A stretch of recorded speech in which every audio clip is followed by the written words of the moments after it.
你有沒有發現一件微妙的事情？當你開始不再秒回消息，不再隨叫隨到，不再替別人兜底情緒，第一批說你變了的人，往往是那些最不希望你設邊界的人。你不冷漠，是別人習慣消耗你；你不失敗，是錯誤的人在你身上消耗價值。當你停止當資源，你才開始有價值。看看最近熱議的幾個例子：自由職業者吐槽，總被客戶當作隨時可調用的提款機；創業者抱怨，總是免費幫合作夥伴處理問題，卻拿不到決策權或收益；朋友圈裡總有人刷你的社交曝光，讓你幫忙推廣，但你努力的成果卻沒人真正反哺。醒醒吧，這是你收回自由和精力的第一課。今天我們聊一個可能會得罪很多人的話題：斷捨關係到底是冷漠還是明智？第一部分，痛點，你為什麼捨不得斷？你明明知道有些關係在消耗你，但就是斷不掉。為什麼？因為你誤把被需要當成被尊重。不是你不理智，而是你從小就被訓練成那個永遠可靠的人。小時候你主動幫別人收拾爛攤子，替同學背鍋，家裡總是先做別人不想做的事。你的大腦悄悄記住了一個公式：只要我能解決別人的麻煩，我就安全。於是你長大後習慣性承擔，習慣性付出。你以為这是善良，其實很多時候是在逃避被忽視或被拋棄的恐懼。心理學裡有個概念叫依附焦慮。焦慮型人格最怕的不是辛苦，而是被邊緣化。於是你寧可累一點也不敢退一步。被需要並不等於被尊重，功能可以被替代，位置和價值不會。第二部分，現實案例。案例一，創業者被動接單的陷阱。小魏是一名創業者，總是被合作夥伴指派各種突發任務，從策劃到執行，連戰略會議都沒有發言權。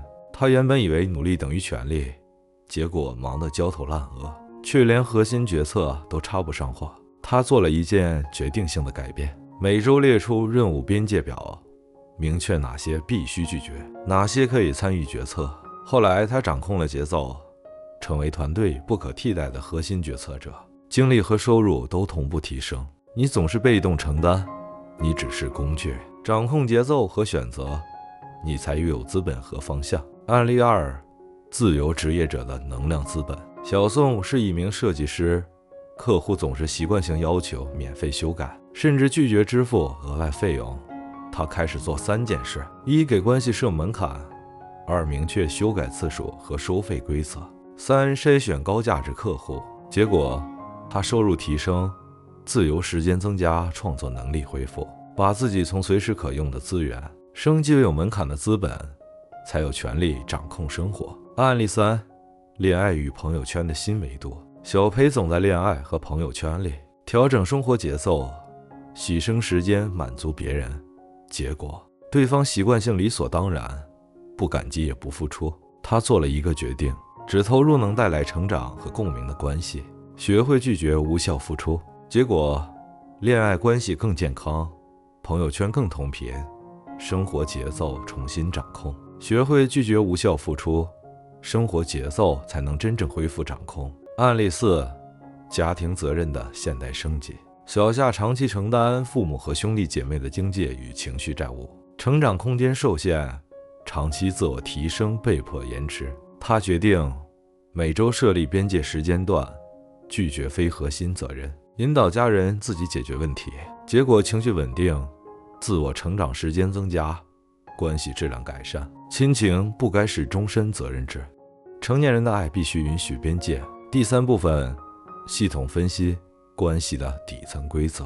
別再用感情2個字掩蓋現實，所有關係本質都是權力、資源、情緒在流動。情緒流動，誰主導感受？資源流動，誰掌控價值？決策權流動，誰控制方向？如果3條線單向流動，你就在低位。你越解釋，越道歉，越努力維持和諧，你的位置越低。你可以善良，但不能太容易被替代。善良決定別人喜不喜歡你，不可替代決定別人敢不敢輕視你。現代關係遊戲底層規則，掌握節奏的人掌握權力。第4部分，時代背景，為什麼更需要斷捨？我們正在進入高競爭、低信任時代，經濟收縮，資源緊張，機會減少，關係篩選更激烈。有人總想，他會不會不開心？這樣做會不會太絕？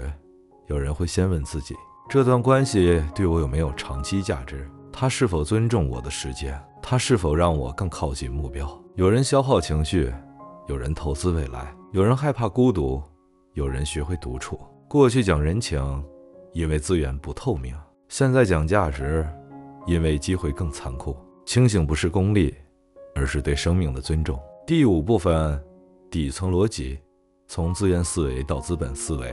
資源可以被消耗，資本會自我增值。當你隨時可用，你是資源；當你有門檻，你就是資本。關鍵在於你是維持關係，還是優化關係結構。前者關注情緒穩定，後者關注長期增值。第6部分，5不斷捨模型，實操指南。一、關係分層核心圈，共同成長；合作圈，價值互換；外圍圈，社交禮貌。把時間優先給核心圈，外圍關係保持必要聯繫。2、掌控節奏，不要秒回，每次回應都是策略，節奏在手，權力自來。3、拒絕不解釋，簡短明了。最近重心調整，這件事我不太適合，可能幫不上。多解釋等於降低地位。4、時間資產化，問自己，這段關係是資產還是負債？資產等於增值，負債等於消耗，消耗大於回報就必須清理。5、心理脫敏訓練，第一次說不，你會緊張懷疑自己是否太冷漠；第二次說不，你心裡還是不安，好像挑戰了習慣；第3次說不，你輕鬆很多，你明白，你不是拒絕別人，你是在為自己設底線。邊界不是天生的，是練出來的。每一次說不，都是為自己的時間、精力和人生方向加冕。你不是隨叫隨到的資源，你是有選擇權的人。第7部分，邊界與資源的最終整理。斷捨不是冷血，而是策略選擇。時間、精力、專注有限，把有限資源分給無限消耗，你的人生永遠不會聚焦。真正的成功秘訣不是多努力，而是少内耗更聚焦。不篩選環境，環境會篩選你。當你把精力留給真正重要的人和事，你的人生質量會指數級提升，因為你開始对時間設限，你不再隨叫隨到，而是為重要的事保留空間。當時間有門檻，關係才有質量；當關係有篩選，價值才會放大。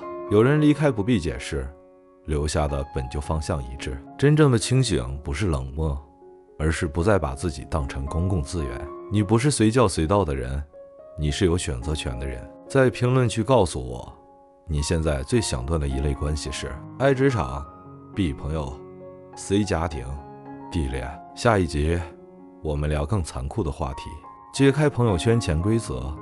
你在被利用嗎？